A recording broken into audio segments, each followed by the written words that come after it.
and the alpha and beta cells in the pancreatic isolates. So basically, where do we get our glucose from? Well, glucose is basically a 6-carbon monosaccharide, and we usually derive this from the food we eat, carbohydrates, and we get it from bread, pasta, all this good stuff over here. And that's basically where we get our glucose from, right? And so now you're wondering where we get insulin and glucagon in our body. Well, we get this from the pancreas, and in the pancreas, basically pancreas secretes digestive enzymes, and it also produces insulin and glucagon. And in the pancreas, you can see that there's sections over here, and there's like clusters of cells here. And these clusters of cells are called the isolates of Langerhans. And basically in these isolates, we have 3 different types of cells.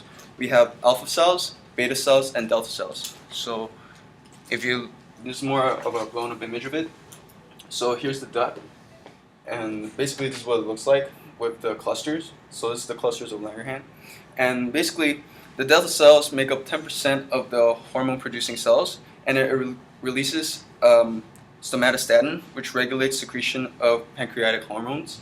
And it also has beta cells, and beta cells make up 60% of the hormone producing cells, and it secretes insulin and amylin, but more importantly, insulin is what we're looking at. And insulin basically promotes the uptake of macromolecules. And we also have alpha cells, which makes up 25% of the hormone producing cells, and it secretes glucagon, which promotes the breakdown of macromolecules. And so here we see that how insulin is formed. Basically through transcription and translation, we have amino acid chains that are formed, and afterwards it is cleaved off into 3 different sections. Once it's cleaved off, it forms a disulfide bond with these cleaved off amino acid chains to form insulin. And so this is basically secreted from the pancreas and from the beta cells. So this is insulin. So what ends up happening is that when we eat or digest food, it breaks down into glucose, it breaks down things into amino acids and fats. So what we're looking at is glucose is in the intestine, and glucose is absorbed in the bloodstream, and when it's absorbed in the bloodstream, the pancreas releases insulin, and insulin basically allows insulin basically promotes the uptake of glucose in the liver. And what ends up happening, a more blown up image in the liver, is that basically the insulin attaches to this receptor here called the tyrosine kinase receptor. And this receptor has a bunch of phosphates here.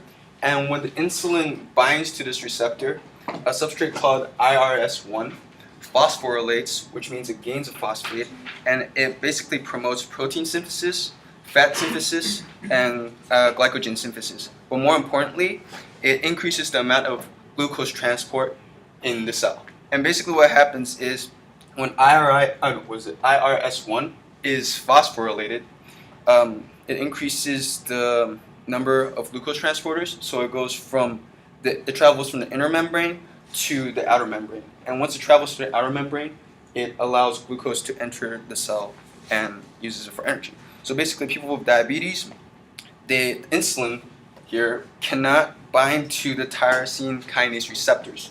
What ends up happening is IRS1 can't phosphorylate, therefore the glucose transports can't go to the membrane, and it causes glucose concentration to increase in the bloodstream. So that's what ends up happening in diabetes, when you have diabetes. And it's pretty similar to glucagon. Glucagon is secreted from the alpha cells in the pancreas, and once glucagon is secreted, it stimulates the breakdown in the adipose tissue.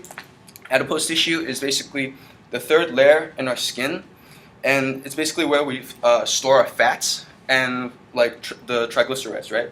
So when glucagon breaks down these triglycerides, it forms glycerol and the fatty acids, and through this it travels to the liver, where it's broken down into glucose, and it goes to the bloodstream and transports to the target cells. So that's what glucagon does.